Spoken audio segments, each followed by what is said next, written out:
Toda mensagem que Deus me dá, além de viver, eu também compartilho. Então, tudo que Deus está me declarando aqui é também aquilo que Ele tem falado ao meu coração.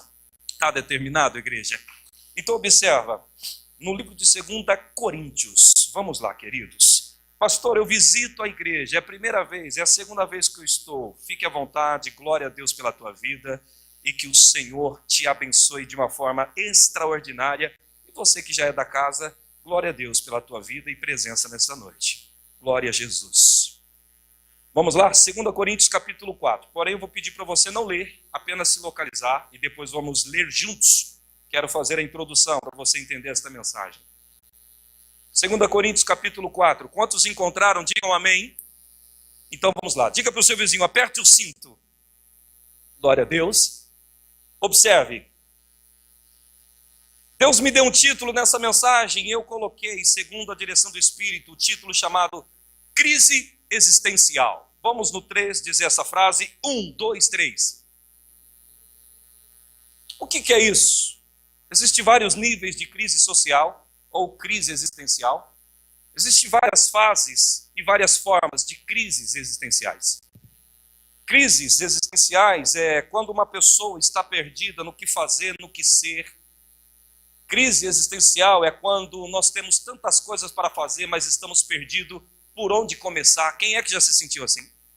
E de repente você está diante de muitas coisas que você sabe que você precisa fazer, tomar uma atitude, mas ao mesmo tempo você não consegue tomar, não consegue decidir. Isso é um tipo de crise e é um nível de crise existencial. Existem pessoas que de repente ela perde a identidade, a referência pessoal, e ela não consegue então se localizar como pessoa, e ela então começa a buscar em alguém um modelo para que ela se torne semelhante a esse alguém. Então, crise existencial existe de várias formas e de vários níveis. O mundo, por esses últimos dias, está vivendo um ataque das trevas de uma forma assustadora, e você vai ver coisas que eu vou falar para você aqui agora. Quando você perde a direção de Deus para a tua vida, é um tipo de crise. Quando você perde a noção do que realmente Deus quer com você, também é um tipo de crise existencial, ou seja, você ainda não está definido. Qualquer um que te der uma ideia, você vai abraçar aquela ideia para andar dentro dela. Você não tem a clareza do que Deus tem com você ou a revelação de Deus com a tua vida. Então é muito comum você ver pastores, ministros, obreiros, homens e mulheres, pessoas evangélicas, católicas, espíritas, ubandistas. Isso não escolhe raça, não escolhe cor, nem nacionalidade. Crise existencial é um mal do século 21. Estamos num tempo, gente, onde a mídia, a tecnologia, Facebook, YouTube, as redes sociais estão colocando tantas informações e muitos estão perdidos no meio de tantas informações. Talvez você já observou isso. Isso nos traz um fardo, uma perca de referência ou de identidade pessoal. E qual é o perigo disso? O que é que tem de importante em tratar desse assunto? Você vai perceber. Note algo. É saudável você se inspirar em alguém, mas não é saudável, biblicamente nem psicologicamente, você querer se tornar aquela pessoa. Isso pode ser um perigo. E muitas pessoas, por estar num estilo de vida, de repente, doloroso ou um momento de batalha, ela olha a vida de alguém e ela começa a desejar a vida daquele alguém, sem ela perceber isso acontece. E aí ela vai para a rede social e ela olha na rede social alguém postando fotos bonitas, alguém de repente curtindo muito, e ela faz uma análise momentânea da vida dela e ela percebe que a vida dela não está igual a do cara que está na rede social, e ela começa a se autocomparar. E nisso, ela começa sem querer ou sem perceber a desejar a vida da outra pessoa. Acontece isso, é um assunto hoje muito discutido sobre crises de personalidade ou de existência. Pastor, por que tudo isso está acontecendo? Existe, além daquilo que eu estou falando, uma visão espiritual desses acontecimentos. Satanás, nos últimos dias, ele tem investido pesado, gente, contra esta geração. Quando eu falo geração, pessoal, eu não estou me referindo apenas ao público evangélico, eu estou ampliando. Geração significa população ou em todo o globo terrestre, aonde houver um ser humano. Estou falando das pessoas que vivem agora, no século 21. Esses dias uma pessoa me perguntou assim: pastor, é impressão minha ou estou enganado? Parece que o peso do mundo está aumentando tanto sobre as nossas cabeças que a maioria das vezes a gente começa um ano com vontade de parar. Quantas vezes eu pensei em desistir da minha própria vida por causa de tantas circunstâncias, Parece que eu já levanto cansado e simplesmente indisposto até de começar o dia de trabalho. A segunda-feira, que era brava, se tornou mais brava ainda. E eu disse para essa pessoa, isso é verdade, está acontecendo algo espiritual e que está refletindo diretamente no mundo físico. Esse peso, essa impressão, não é literalmente uma fantasia, um mundo lúdico. Não, você não está imaginando coisas, está acontecendo. Mas por que isso está acontecendo? Deixa eu te explicar antes de ler Coríntios.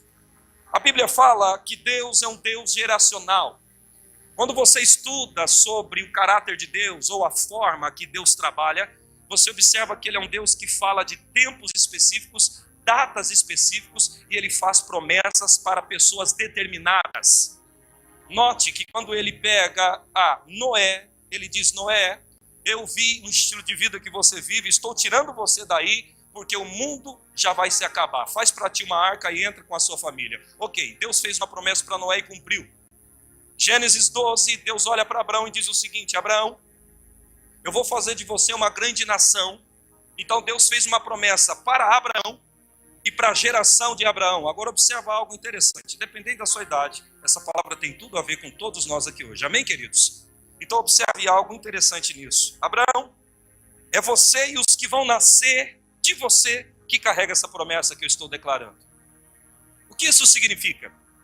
Se você fizer uma análise, vamos fazer uma breve análise disso, toda geração, como eu até postei no Facebook, no YouTube, que carrega uma promessa, elas têm a tendência de ser oprimidas, atacadas por Satanás. Você quer ver uma coisa? Em Gênesis 12, Deus faz a promessa. Em Gênesis 15, Deus reafirma a promessa, dizendo o seguinte, Abraão, a sua descendência, que nascerá de ti, vai ser peregrina sobre a terra, vai ficar 400 anos presa, e depois, na quarta geração, repita essa palavra comigo, quarta geração. E Deus disse, na quarta geração elas vão sair do Egito e vão voltar para a terra que eu te prometi. Agora observa uma coisa, Deus falou de um povo específico, de um momento determinado, e a promessa aconteceria para um grupo. Que grupo? Quarta geração.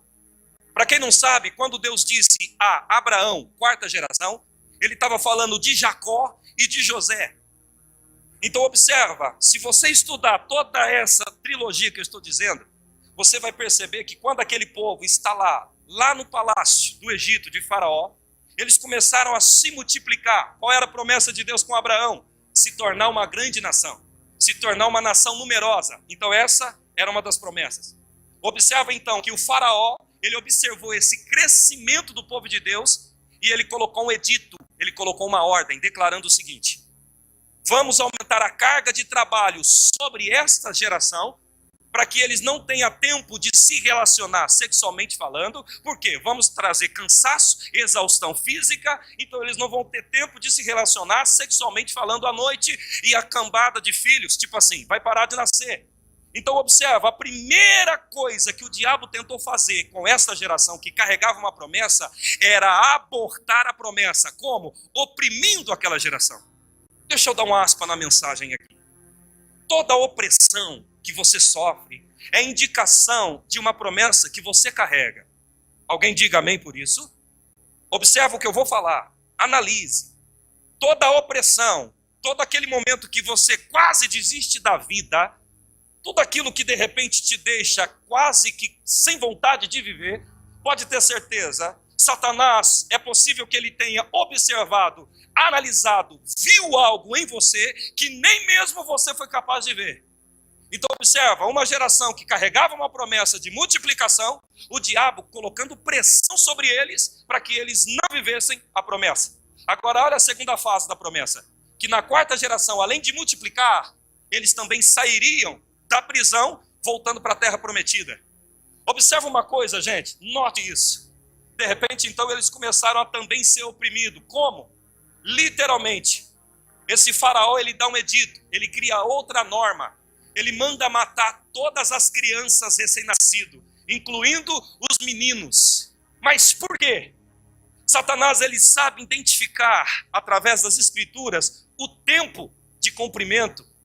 Porque em Gênesis 15, Deus havia dito que na quarta geração, o povo sairia do Egito.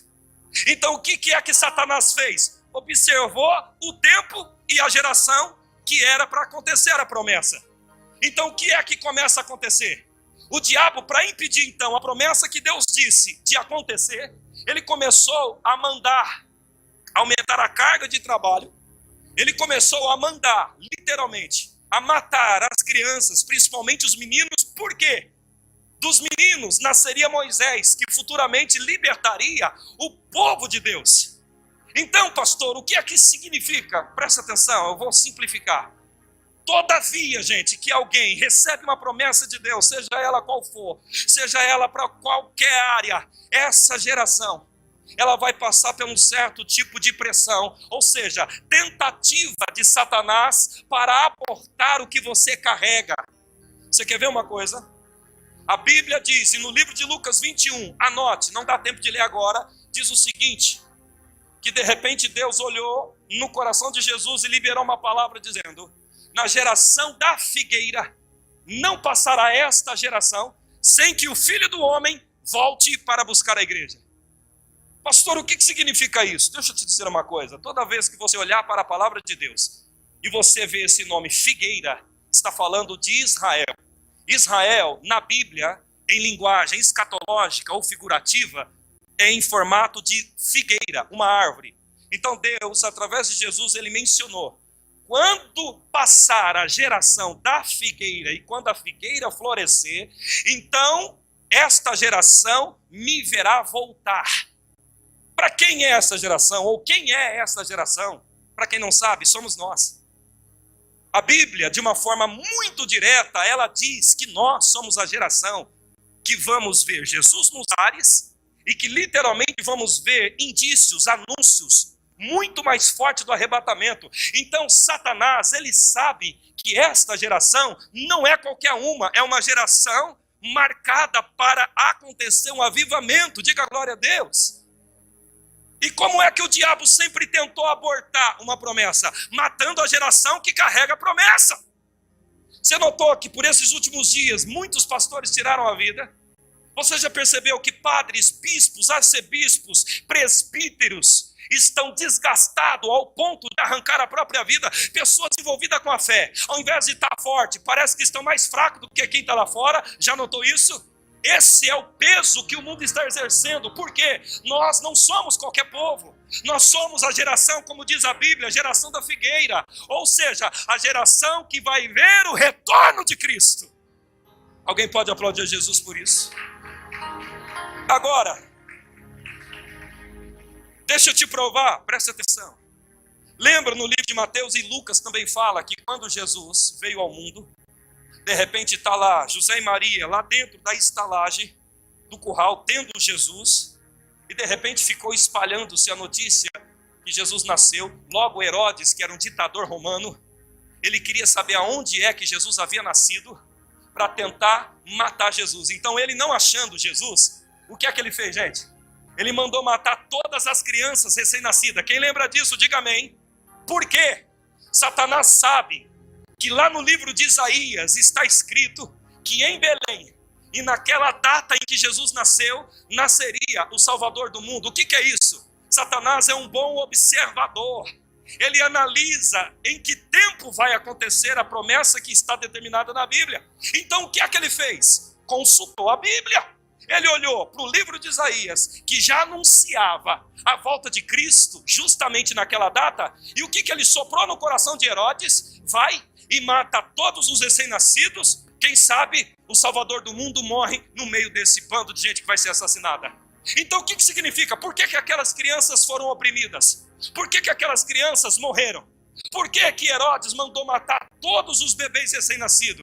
Por trás daquela ordem de Herodes, pessoal, estava o plano de Satanás. O que é que eu quero dizer com isso? Todas as vezes que uma geração carrega nos ombros uma promessa, esta geração, Satanás vai tentar, repito, abortar essa promessa, ou seja, eliminar essa geração para que a promessa não aconteça.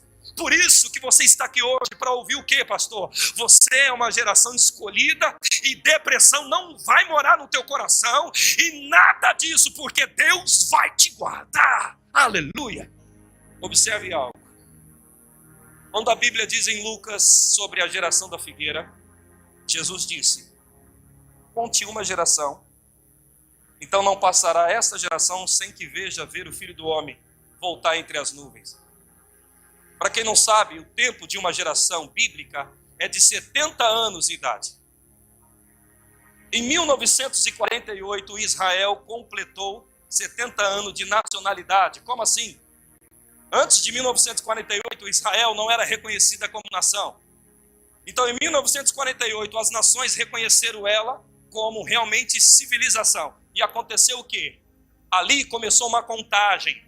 De 1948, fazendo a conta até 2018, para quem não conhece, dá exatamente 70 anos. Quantos anos? O tempo exato em que Jesus falou. Então significa o quê? Essa geração, hoje, que dia que é, querido? Alguém grita aí. Hoje, nesse dia 10, Jesus já via isso lá atrás.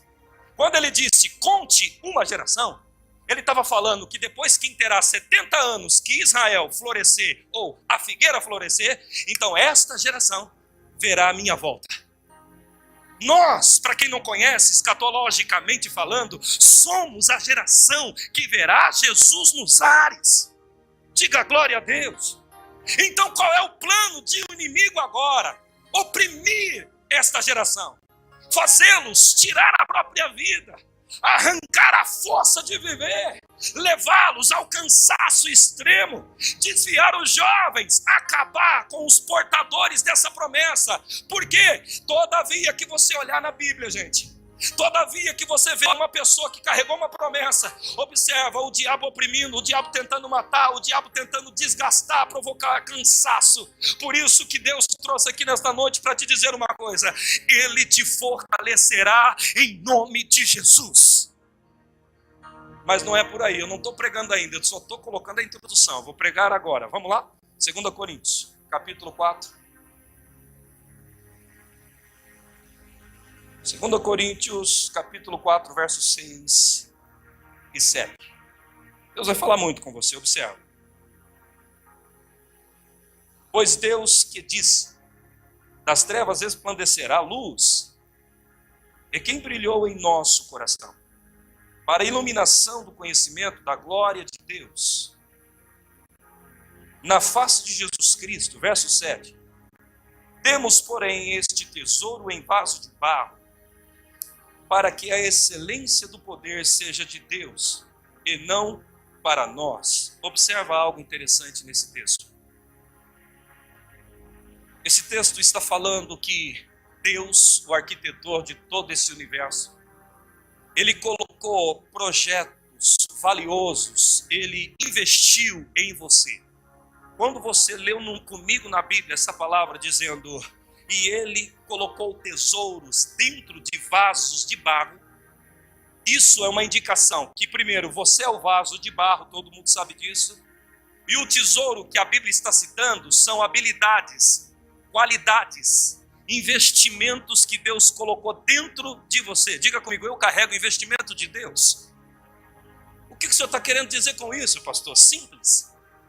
Satanás, ele não sabe as ideias de Deus com você, e nem as intenções. Satanás, ele não conhece nem um pouco, literalmente, do meu futuro. Ele deduz, mas ele não sabe. Quem sabe é Deus. O futuro pertence a Deus. Mas ele consegue estudar o potencial do ser humano. Então, como é que o diabo faz para descobrir que tipo de preciosidade que você carrega? Como é que o inimigo sabe? Como é que ele faz, pastor William, para saber o que é que Deus investiu em mim? Simples, gente. Analisando. Lembra de 1 Pedro 5,8, que ele anda ao derredor, te vasculhando, policiando? O que isso significa? Simples. Ele está tentando descobrir não apenas as suas brechas, mas descobrir o que você carrega. E quando ele identifica potencial, coisas preciosas que você carrega, então ele entra na segunda fase, lutar para que você não descubra quem é você. Saiba que existem muitas pessoas que agora, nesse exato momento, Satanás colocou elas em depressão, o diabo colocou elas nas drogas, O diabo colocou elas em lugares escuros. Por quê? Essas pessoas representam ameaças para ele. O diabo, ele consegue detectar por comportamento, por meio de comportamento, ele identifica potencial. E quando você demonstra espiritualmente ou fisicamente um potencial, o que é que ele começa a fazer? Tentar abafá-lo, ou seja, extingui-lo, para que você não descubra quem você é e o quanto que você pode. Você quer ver uma coisa? Os maiores pastores ainda, na maioria das vezes, não estão nem pregando em cima do altar. Os maiores pastores, eu quero te falar profeticamente, estão em algum lugar escondido num beco usando droga. Existem muitas pessoas que estão lançadas neste mundo de destruição, que era para estar aqui no meu lugar ou fazendo uma obra gigantesca para Deus. Mas o que é que o diabo viu nela? Um potencial. E o que é que ele fez? Preocupado em aquela pessoa descobrir, ele abafou a pessoa. Uma vez eu estava conversando com uma moça e ela estava sofrendo emocionalmente. Eu conversando com ela e falando, e de repente ela conversando, e eu notando que ela tinha uma articulação de palavras, sabe? Uma moça inteligente, uma moça que tinha habilidade, eu percebendo que Deus usando ela seria uma ferramenta tremenda, e ela chorando, e pior não é isso, ela pensava em se matar porque o namorado havia traído ela, e ela estava na maior deprê. De repente eu interrompi a conversa com ela e disse o seguinte: você não percebeu ainda o que o diabo está querendo fazer com você? E ela me disse: o que, pastor? Em lágrimas. Eu falei: você não percebeu? Eu falei: moça, a senhora é uma moça cheia de talento, tem capacidade gigantesca, fala de uma forma tão eloquente, tem coisas aí dentro que Deus colocou e você não está percebendo. E eu comecei a destacar para ela o seguinte: olha, o diabo literalmente ele está tentando te induzir a arrancar a própria vida, porque a senhora carrega uma revelação de Deus, e se a senhora tirar a própria vida, Satanás vai conseguir o que ele quer, ou seja, deixá-la sem descobrir o plano de Deus com a tua vida. Então o que é que Deus está falando para mim, pastor, especificamente? Se você entrou aqui e de repente você pensou em desistir da sua vida, você trabalhou muito, não obteve os resultados, e depois você sentiu um cansaço gigantesco, querido, tome cuidado, não vacile, não jogue a toalha, não se curve para Satanás, aguente firme, Deus te dará alívio. Por quê? Satanás, quando ele detecta alguém com potencial, ele vai fazer de tudo para aquela pessoa não florescer, para ela não se descobrir. E eu conversando com aquela moça, eu comecei a dizer: você tem que enxergar o que Deus investiu em você, porque eu consigo enxergar, então veja isso. Por quê, pastor? Todos os homens ou todas as mulheres portador de uma grande vitória ou de um grande tesouro de Deus, Satanás vai fazer questão de te abafar para que você não descubra quem você é. Observa isso, gente. Se você está aqui agora envolvido com algum tipo de pecado ou com algum tipo de situação errada, isso não é simplesmente paixão da sua carne. Satanás, ele tenta te seduzir para ficar no pecado, porque ele sabe que se você sair do pecado, Deus se revela quem você é e o que você pode fazer. Diga para o seu vizinho: não deixe o inimigo te esconder. Você quer ver uma coisa? Como eu disse, prego muito tempo, desde menino, lá em 97, estou nessa estrada. Mas o diabo tentou me esconder muitas vezes em lugares escuros.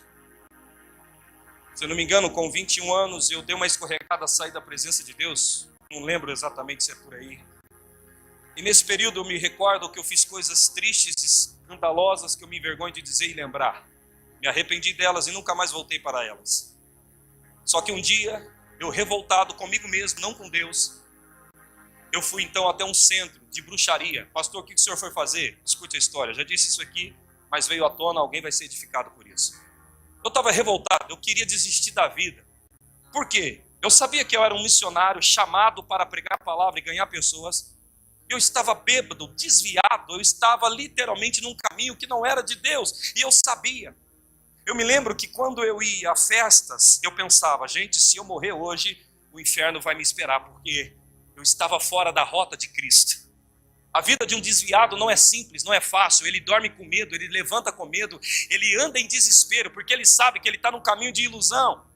Você talvez já conversou com um desviado? Faça essa pergunta: como é que ele dorme à noite? Todos os dias ele dorme pedindo a Deus: meu Pai, não me leve nesse estado, porque ele sabe que se ele partir daquele jeito, o céu não é a última morada dele. Então essa era a minha vida naquele período. E eu queria dar um basta naquilo, só que eu não sabia como. O mundo fazendo pressão, na época eu já estava envolvido com droga novamente, aquilo tudo acontecendo. Então o que eu faço? Eu vou num centro de bruxaria, revoltado. Eu disse, Deus me vê, então alguma coisa ele vai fazer acontecer. E quando eu cheguei lá, entrei num congá, que é uma sala fechada. E quando eu entrei dentro daquele congá, olha o que aconteceu, gente. Aquele bruxo, aquele demônio manifestado no corpo daquele ser, de repente ele começou a se curvar diante de mim. E eu não fiz nada. Detalhe, eu estava bêbado, eu estava embriagado. E aquele demônio olhou para mim e disse o seguinte, você não nos pertence, você não é daqui, saia daqui. Ali, eu entendi que mesmo desviado, eu ainda era marcado por Deus. Sabe o que eu quero mostrar para você? Não tem jeito, uma vez que Deus te marca, uma vez que você se entregou, o diabo nunca mais vai te ver da mesma forma. Ele sabe que você representa um perigo para ele. É assim que acontece. Então o que aconteceu? Nesse período que eu estava desviado, gente, vivi muitas coisas. Tipo assim, chegava em casa, minha mãe manifestava com demônios e dizia, eu não vou deixar você descobrir quem você é. Eu penso que Satanás, ele estava tendo vantagem naquele momento. Por quê? Porque ele estava me colocando num lugar onde eu não conseguia ver o tesouro que havia em mim. Acontece então que eu ia em outros lugares e manifestavam pessoas do nada, e tudo que aqueles demônios falavam era essa frase, eu não vou deixar você descobrir quem é você. Eu me lembro um dia que eu estava numa balada, peguei a minha moto, tinha uma motocicleta na época e fui. E de repente lá conheci uma moça, e quando eu conheci essa moça, fui levar ela para casa e embora. E de repente quando eu estou descendo no portão da casa dela e ela desse lado, coloquei um capacete no guidão e outro no braço. Na hora, do nada, sem eu imaginar, sem eu esperar, essa moça jogou o cabelo para frente assim, e eu assustei, o cabelo dela era grande. E aí de repente eu dei aquele pulo assim, falei, uai. E aí ela já rodou o cabelo de novo e pôs a mão na cintura e mudou a voz. Já vi que não era mais a moça, era a pombagira manifestada no corpo da mulher. Naquela hora, irmão, eu pensei comigo, gente, até aqui esse trem está me incomodando.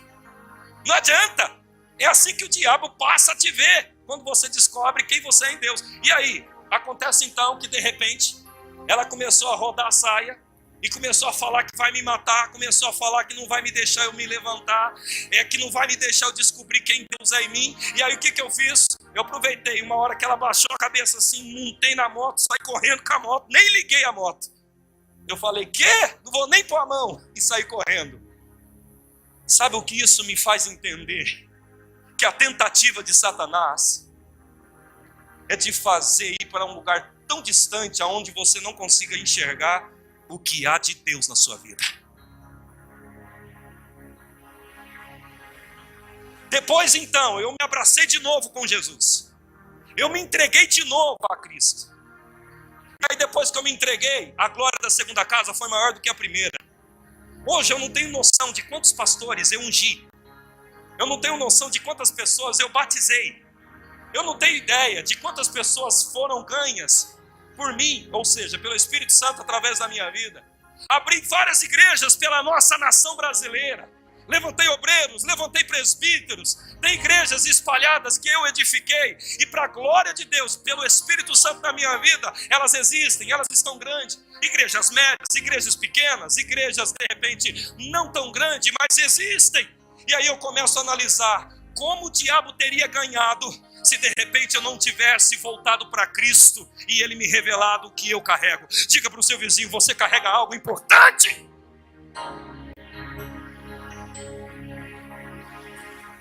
E uma vez eu estava em família, em reunião.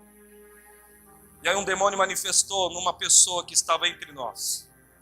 E aquele demônio olhou e disse para um deles, lá na casa, eu tenho que derrubar a ele, que era a minha pessoa. Porque ele está abrindo a porta para tantos outros. Ou seja, a minha geração estava sendo influenciada pela minha vida em Cristo. O que o Senhor está tentando falar? Você não é qualquer pessoa. Você não é mais um. Quantos recebem essa palavra? Diga amém. Então você tem que cair a ficha, querido. Olha o que a Bíblia diz. E ele colocou tesouro em vasos de barro. Ou seja, você não tem cara, você não tem formato, não tem nem tamanho. E você olha no espelho, nem você se dá crédito, mas não interessa. Há um tesouro investido aí dentro. Aleluia. Quantas vezes eu olhei para a minha cara no espelho e eu falei, Deus, é só graça e misericórdia mesmo, porque eu mesmo não me usaria. Mas o que é isso? A surpresa divina. Aí eu fico olhando, irmão, você também faz isso. De repente você olha no espelho e você começa a ver os seus defeitos. Aí eu fico reparando, cara, minha orelha é apontada, nosso bigode é falhado, só cresce aqui, querido. E aí eu chego a uma conclusão. Eu penso assim, é só Deus para usar uma coisa dessa. É isso mesmo, porque você é o vaso de barro, não tem nem beleza, mas tem tesouros investidos aí dentro, gente.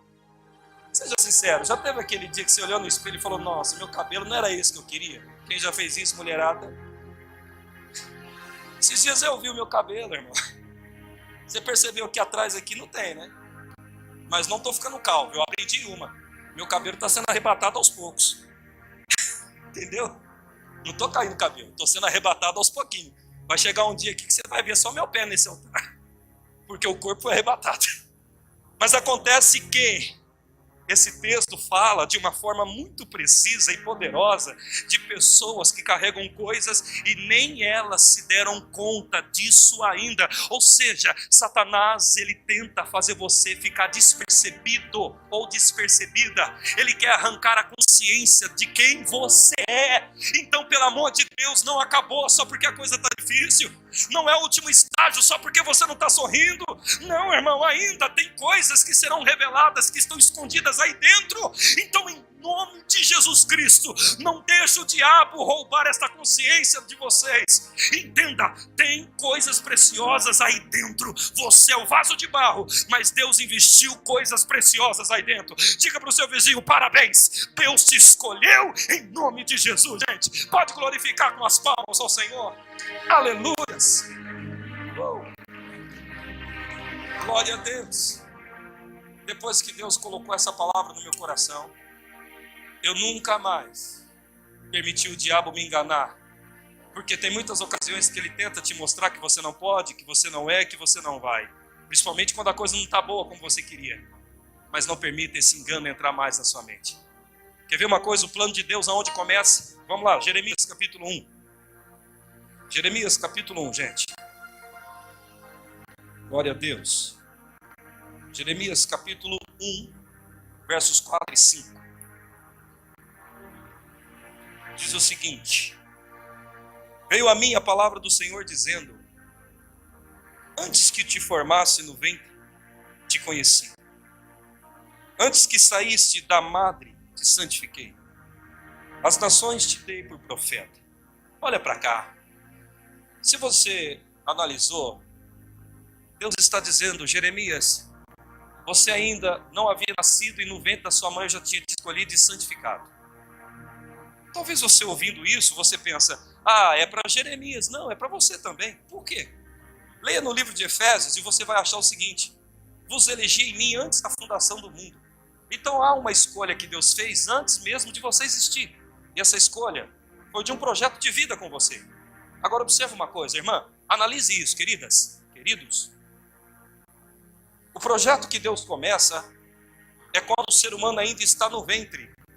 Se você ler a Bíblia em Romanos 9, você vai achar Deus dizendo, eu escolhi a Jacó no ventre e desprezei a Saul. O que é que Deus está dizendo? Talvez você pense que quando você nasceu, ali Deus então começou a planejar algo para você. Não. A escolha de Deus, ou do que você vai fazer, do que você vai ser, do seu destino, não acontece depois que você nasce. Isso é escrito muito antes. E Deus está falando de uma forma simples para Jeremias, que no ventre, Deus já tinha traçado um caminho, uma escolha. Isso prova o quê, pastor? Que Satanás é sempre copiador. Quer ver? Se Deus começa o projeto de uma vida desde o ventre, Satanás, ele também imita. Ele também começa o trabalho de destruição do ser humano desde o ventre. Vou te provar isso. Existem pessoas aqui que antes de nascer já estavam vivenciando guerras, mesmo sem saber. Existem homens e mulheres que estão aqui agora me ouvindo, até os que não estão, que viveram guerra dentro da uteroinária ou do útero da sua mãe, antes mesmo de você se dar conta que você existia. Por quê? O diabo, querido, ele sempre vai imitar a forma de Deus trabalhar. Você quer ver? No Velho Testamento, a Bíblia diz que Deus fazia o quê? Pedia sacrifício de animais para os homens que serviam a ele.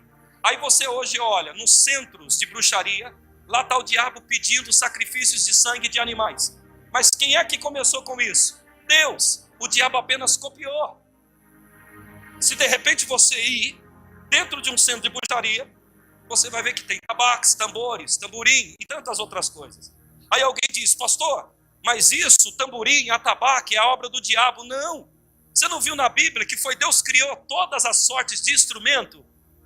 O diabo só pegou, ou seja, ele copia o que Deus cria, porque ele não é criador de nada. A única coisa que ele tem direito à paternidade é pai da mentira. O restante, ele não é pai de mais nada e nem cria mais nada. O que isso significa? Se Deus começa também a obra dele dentro do ventre, Satanás também começa a obra de destruição enquanto você está no ventre. Vou te explicar. De repente a mulher estava grávida, e aí ela contou para o marido a notícia, estou grávida. E o que aconteceu? Naquele momento, aquele marido, ele olhou para a mulher e disse o seguinte, não era a hora. Sabe o que acontece? Aquela criança, mesmo ainda não tendo mês, mas ela já existe, a vida psíquica dela já existe no cérebro, dentro do ventre da mãe. Então aquela palavra, não era a hora, vai conectar aquela criança, ou no subconsciente daquela criança, aquela criança quando nascer, ela já vai nascer com uma semente chamada rejeição. Quantos me entendem? Diga amém. Então observa, cientificamente é comprovada que toda criança que nasce com a semente da rejeição, ela tem a tendência de se tornar uma criança hiperativa e literalmente ter transtornos bipolares e até crise de identidade e dificuldade de evolução intelectual. Então aonde é que aconteceu o problema? Não foi nem fora da barriga da mãe. O diabo trabalhou através de uma palavra do pai. Então observa, gente, que Satanás, ele sempre copiou a maneira de Deus trabalhar. Você quer ver uma coisa? Tem adultos que sofrem consequências de coisas que aconteceram dentro do ventre das suas mães. Quer ver uma coisa? De repente a pessoa está bem, ela está tudo legal, ela está caminhando, trabalhando, não tem nem motivo para ficar triste. E de repente, do nada, bate uma tristeza. Do nada, bate uma depressão esquisita que ela não sabe nem de onde vem. Sabe o que cientificamente é comprovado? 70% das pessoas que estão bem e de repente ela muda do nada, é detectada ou diagnosticada uma depressão chamada depressão endógena. O que é isso? É algo que aconteceu no ventre da mãe, ou seja, a criança estava lá dentro, o pai falou uma palavra de rejeição, ou alguém falou uma palavra de rejeição, aquela pessoa então cresceu com aquela semente, e quando ela vira adulto, ela tem essas oscilações emocionais. Mas isso aconteceu quando? Fora do ventre? Não! Dentro do ventre. Então o que é que Deus está querendo mostrar para você? Motivos que você pode de repente estar sofrendo, e como é que o diabo começa o plano de destruição na vida de um ser humano. Você quer ver uma coisa, irmãos? A criança, você já percebeu quando você tem 2 filhos, um é diferente do outro? Por quê?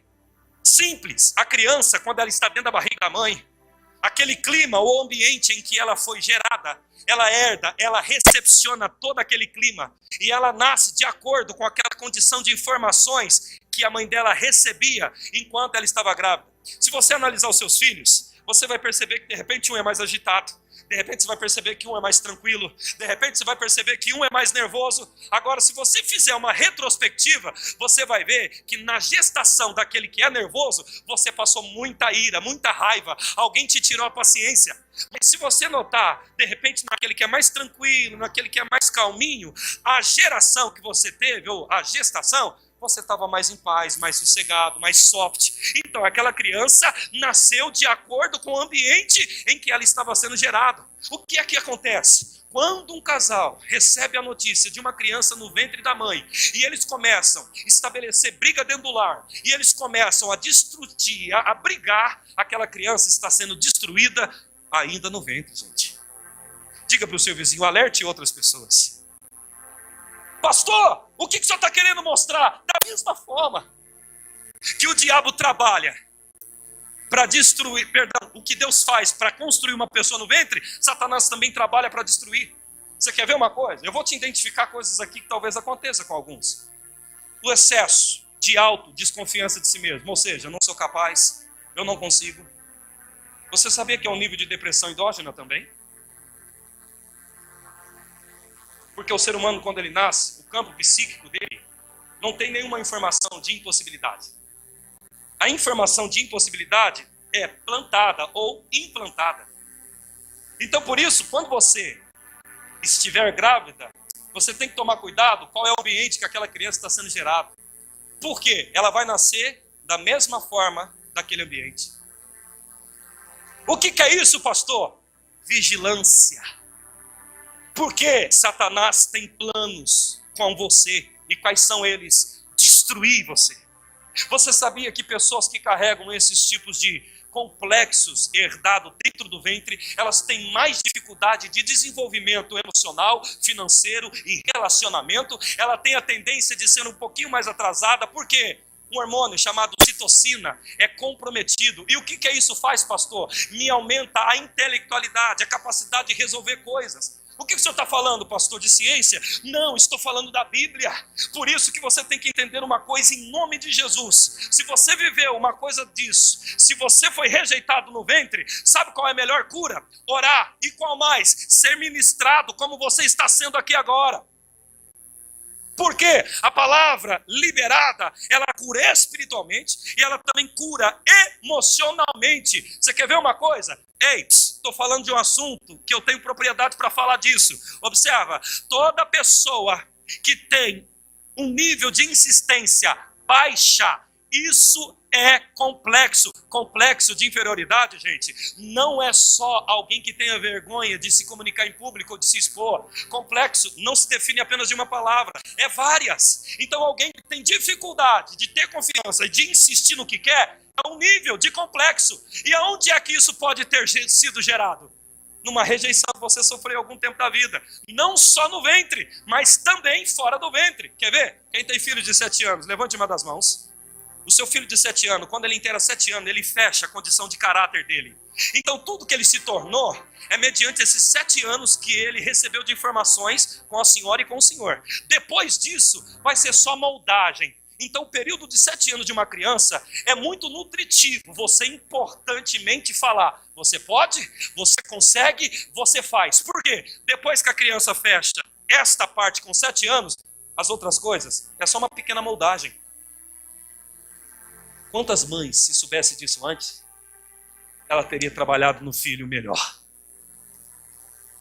Então talvez você está me ouvindo e dizendo, pastor, não é importante isso para mim. Mas quantas pessoas, através desse conhecimento, você pode ajudar a ela curar o filho e trazer uma transformação para a geração dela? Já parou para analisar? De repente você não tem um filho, mas você conhece alguém que tem filho nessa faixa etária que eu estou dizendo? Então o que é que você vai fazer? Libertou? Ou seja, compartilhe a libertação que você recebeu. Buscou conhecimento? Agora doe conhecimento para que outros sejam libertos. Conhecereis a verdade e o que ela vai fazer? Vos libertará.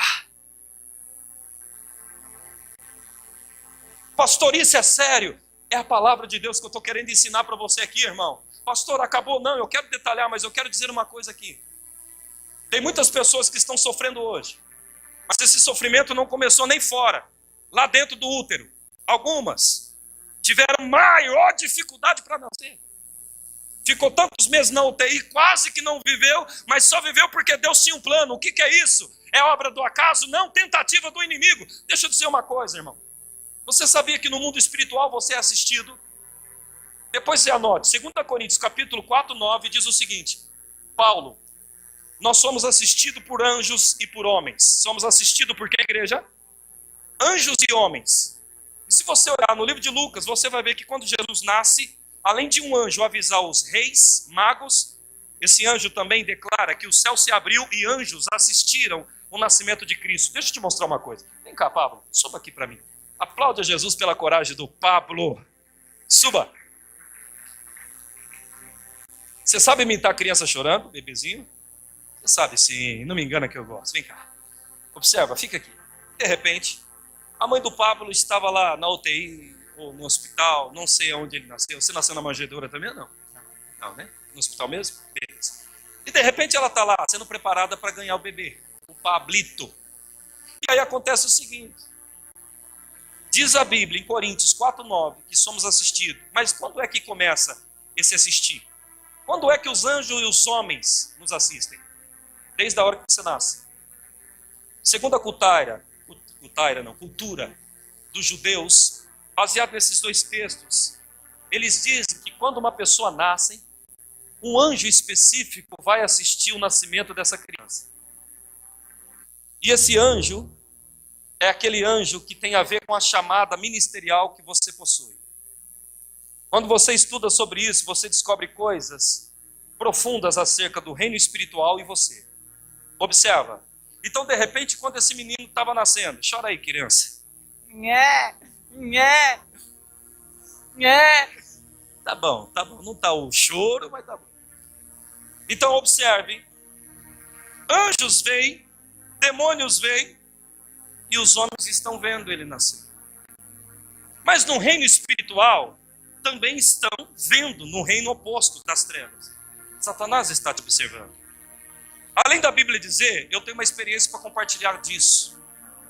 Fui orar numa casa e havia uma moça que não dava certo no trabalho. Pensa numa pessoa que tinha talento, mas não crescia. Coloquei a mão sobre o alto da cabeça dela, ela manifestou com o demônio. Aquele demônio olhou para mim e disse o seguinte: você não vai conseguir nos tirar daqui, porque não era só um. Eu disse, por quê? Olha o que aquele espírito disse. Eu estou aqui há muitos anos na vida dela. Eu perguntei quanto tempo. Ele me falou algo que foi a primeira vez que eu ouvi da boca de uma entidade. Eu assisti o nascimento dela. Naquele dia eu aprendi mais alguma coisa sobre o espiritual. Aquele demônio, ele disse o seguinte: eu só não entrei antes porque aquele homem lá de cima não me permitia. Mas quando ela teve idade de tomar consciência, então eu fui, entrei no coração dela e nunca mais saí. Por isso que a vida dela não deu mais certo, por isso que ela não conseguiu nada, por isso que ela não cresceu e por isso que ela não fluía, não tinha jeito a vida dela aparentemente. Naquela hora então expulsamos aquele demônio, oramos, quebramos a ação maligna, passou-se um tempo, a moça começou a dar certo, começou a crescer. E glória a Deus, hoje é até casada. Amém por isso? A solteira aí, diga assim, esse ano é o caso. Se quiser casar, lógico. Todo mundo está casado aqui, né, irmã? Tem alguma solteira aqui? Deixa eu ver você. Se quiser casar, pega essa... A irmã faz isso. Ela dedou a amiga ali.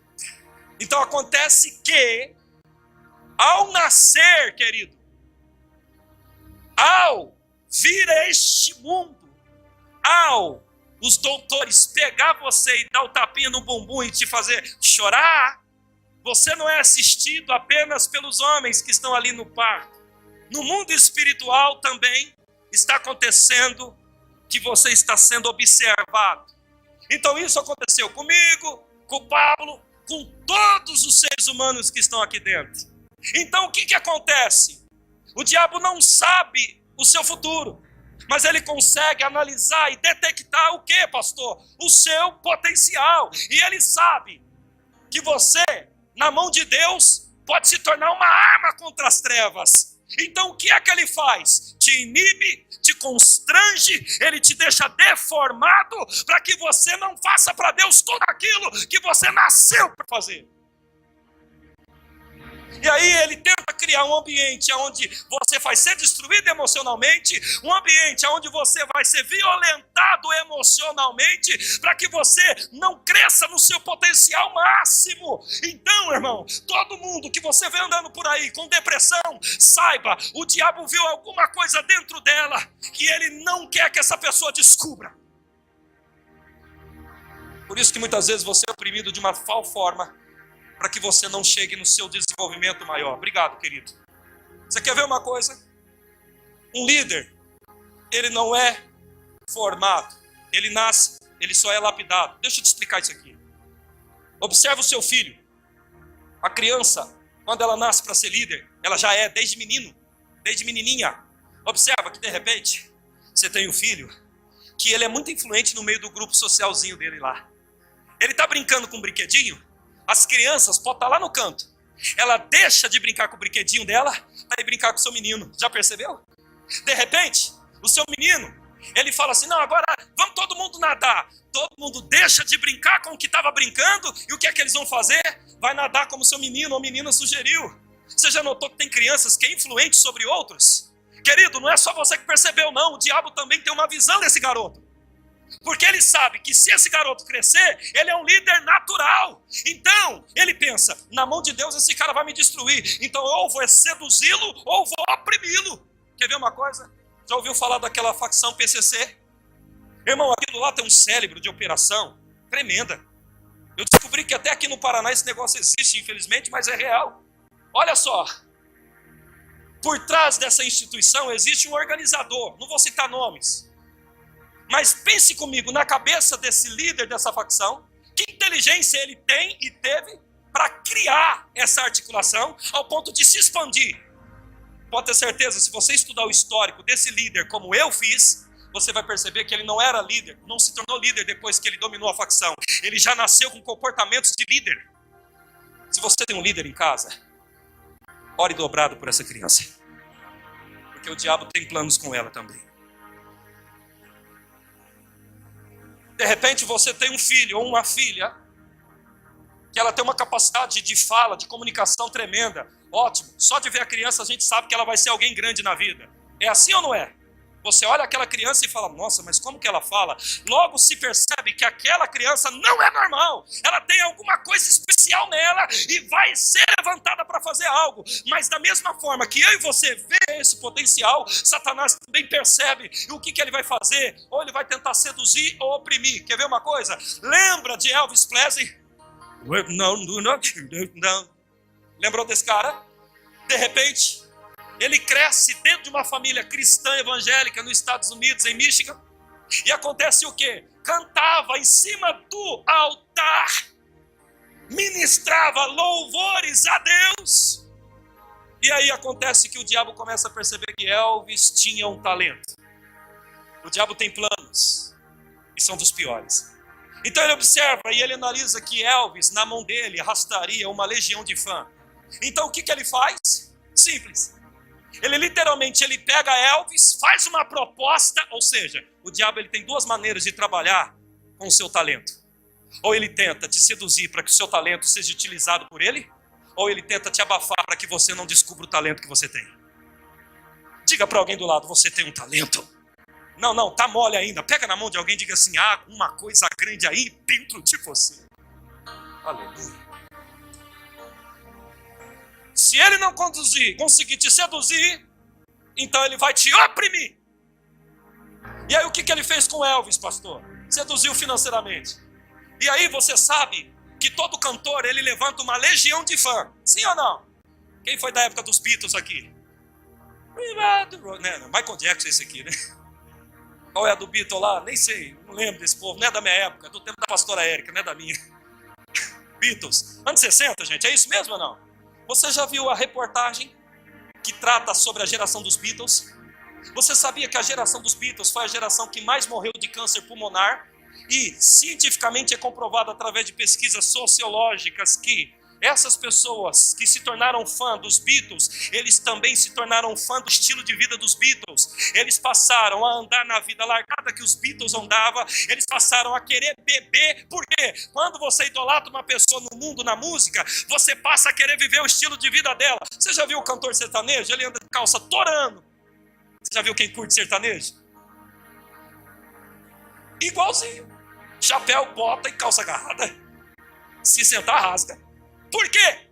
Quando você idolatra alguém, ou você se torna fã daquilo, é normal você ser influenciado e querer ser como.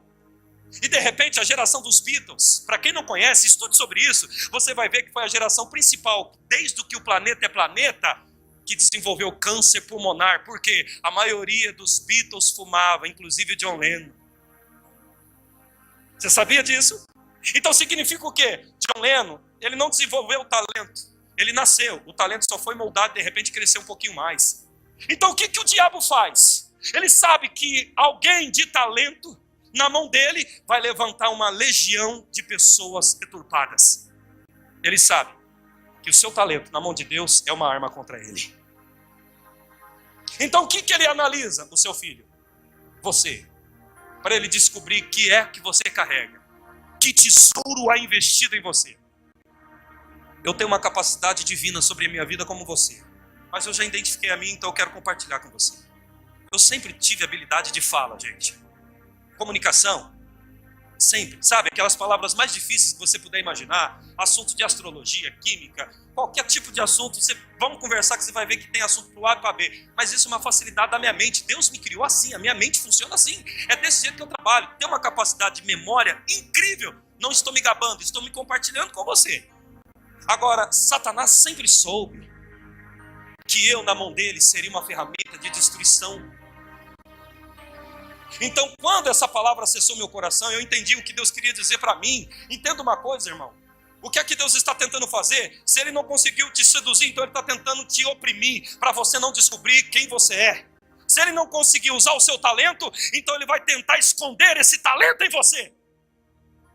Você está aqui hoje para ser despertado. Me desculpe a minha energia ao falar, mas eu quero que você entenda, é compaixão e amor. Deus me mandou ativar, despertar você, a tirar do lugar escuro e mostrar, você tem coisas preciosas investidas aí dentro. Aleluia. Você já notou que aqueles moços que ficam pintando quadrinhos na praça, sentado tipo hippie, eles põem ali o pratinho, sei lá, o piso, o azulejo, e faz um desenho assim, de repente vira uma paisagem. Quem já viu isso? Aí você olha e observa, gente, que talento é esse? Você já imaginou aquela capacidade na mão de Deus? Você já notou que tem muitas pessoas que estão nos craques da vida, estão nos botecos das esquinas, estão socadas em drogas, e de repente você olha ela e diz, meu Deus, que talento desperdiçado. Quem já percebeu isso, diga amém. Por quê? São pessoas que o diabo fez questão de oprimi-las, colocá-la num lugar escuro, para que ela não descubra quem ela é. Você tem que entender o que Deus está dizendo você hoje. Você tem que entender o que você carrega.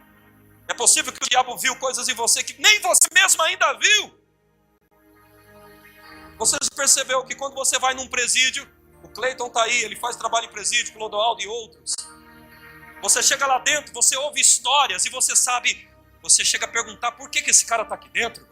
Aí você começa a imaginar que aquele cara que está preso, que pegou 10, 15 anos de cadeia, se ele tivesse na mão do Senhor, ele seria uma ferramenta. Irmão, já imaginou Osama Bin Laden na mão de Jeová? Se ele foi capaz de matar tanta gente, você acha que ele não seria capaz também de morrer por Cristo? Pense nisso. Osama Bin Laden não cresceu, ele não se tornou líder depois de grande, não. Repito, a criança já nasce com certas habilidades e talentos. Quem tem filhos aqui? Guarde os talentos dos seus filhos e ore por eles. Porque o diabo tem planos com eles também. Você está aqui hoje não para ouvir apenas para você, mas para trabalhar na sua geração. Agora, pastor, acabou por aí? Não, deixa eu te explicar uma última fase aqui desse texto. Vamos lá comigo na Bíblia, vai lá. Lucas, abre lá em Lucas, por gentileza. Você vai ver uma coisa interessante.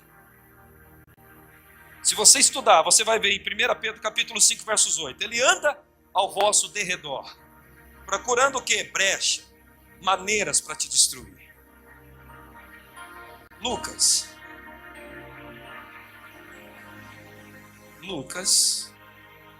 capítulo 2.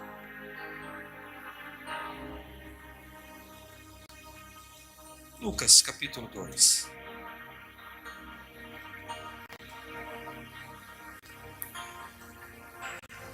Quantos encontraram? Diga amém. Antes de ler esse texto, deixa eu fazer uma observação com você, gente. O mundo das trevas, ele sempre está procurando talentos, e quando ele não encontra, quando a pessoa não cede, então ele oprime. Se você fizer uma análise, um estudo na história de pessoas que marcaram revoluções, a maioria deles tiveram uma experiência com a igreja evangélica ou com o altar, com a presença de Deus. Inclusive, Whitney Houston, uma mulher que foi sucesso e referência mundial acerca da música, ela cresceu também, justamente dentro dos palcos, dentro dos púlpitos evangélicos, cantando, louvando ao Senhor. Whitney Houston, então, um talento poderoso como aquele.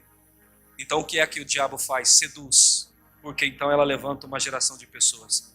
E tantos homens e mulheres que nasceram dentro da igreja, se descobriram dentro da igreja, e de repente elas foram seduzidas a ir para o mundo. Porque o mundo então começa a usar os talentos dela, que era para ser usado como arma contra o inimigo. Então, queridos, em nome do Senhor Jesus, nós carregamos uma promessa. Você tem que perceber que esta geração, ela está sofrendo, não é à toa. Tem algo que Deus liberou. Aguente firme. Deus é com a gente. Amém por isso, querido? Agora, observa isso. O livro de Lucas, capítulo 2, 41. Último texto e vamos orar. Diz o seguinte, Lucas, capítulo 2, versos 41. Ora, todos os anos iam seus pais a Jerusalém para a festa da Páscoa. Tendo ele 12 anos, no caso de Jesus, subiram a Jerusalém, conforme o costume do dia das festas. Versos 43. Ao retornar, terminando-se aqueles dias, ficou o menino Jesus em Jerusalém, sem que seus pais percebessem. Verso 44. Pensando, porém, que estivesse em sua companhia, caminharam durante um dia. Então começaram a procurá-lo entre os parentes e conhecidos. Como não o encontraram, voltaram a Jerusalém para procurá-lo. Depois de 3 dias, e acharam-no no templo, assentado no meio dos mestres, ouvindo-os e fazendo-lhes pergunta. Verso 47. Todos os que ouviam admiravam-se da sua inteligência e resposta. Verso 48. Quando vieram, ficaram maravilhados. E sua mãe lhe disse: Filho, por que fizeste isso conosco? Teu pai e eu te procurávamos. Verso 49. E respondeu-lhe: Por que é que me provocais ou me procurais? Não sabeis que eu devia estar na casa de meu pai? Feche a sua Bíblia. Deixa eu comentar algo com você sobre isso.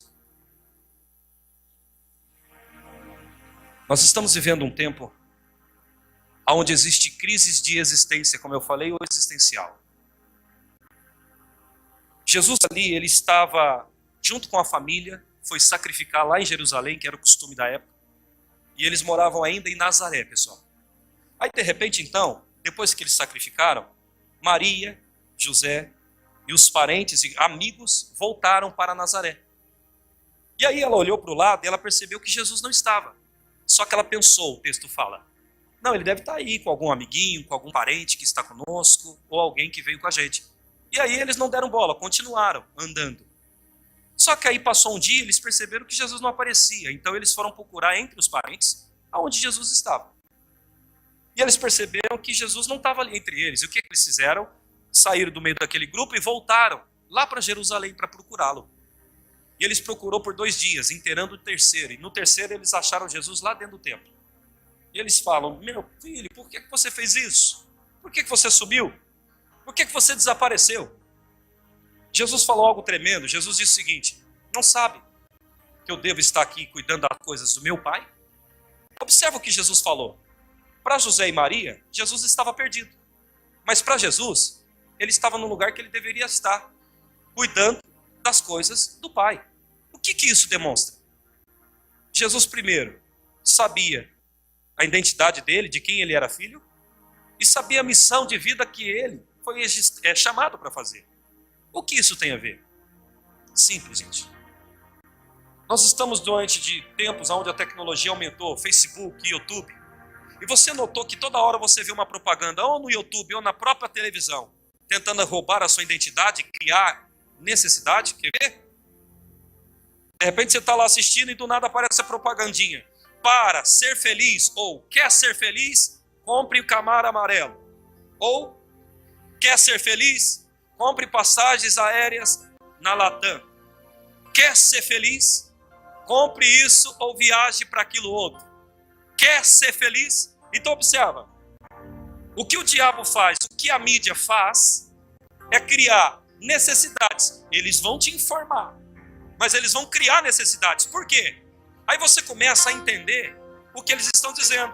Aí você começa a carregar a ideia de que para ser feliz você tem que ter aquilo que ele está dizendo. Isso já aconteceu comigo. E aí você vê uma propaganda de status. Aí você sai na rua, viu que todo mundo está vestindo, cansado ou andando. Aí você não tinha aquela necessidade, mas ela começa a nascer. Olha o que aconteceu comigo. Uma vez tinha uma febre na minha região, todo mundo estava trocando de carro, todo mundo comprando um carro A, um carro B, um carro C. Aí você olha na propaganda, carro barato, carro isso. E ali então criou-se em mim uma necessidade. E aí eu fiquei doidinho para comprar o carro, para trocar, eu já tinha um. Só que o meu carro dava para fazer o que eu precisava. O meu carro dava para andar onde eu andava e cumprir com aquilo que eu devia cumprir. Só que foi criada uma necessidade. E aí eu comecei a fazer o quê? Correr para preencher esse vazio, essa necessidade. E aí eu corro daqui, corro dali, corro daqui, corro dali, corro dali. E não deu certo. Sabe o que eu fiquei? Chateado. Você talvez já viveu isso. De repente a minha ficha caiu. Eu peraí. Eu analisei e olha o que eu fiz. O carro que eu tenho dá para fazer o que eu preciso. O carro que eu tenho me leva aonde eu quero. Não, peraí, não é o momento. Então eu tive que fazer o quê? Uma limpeza na minha consciência para não ficar mal. Mas o que é que está acontecendo com essa geração? Você observou que a mídia e o maligno por trás dela sempre está criando necessidades em nós? Você já notou que isso cresceu muito de um tempo para cá? Hoje o que a mídia impõe é: quer ser feliz? Então tenha isso. Irmão, vou dizer e vou morrer falando.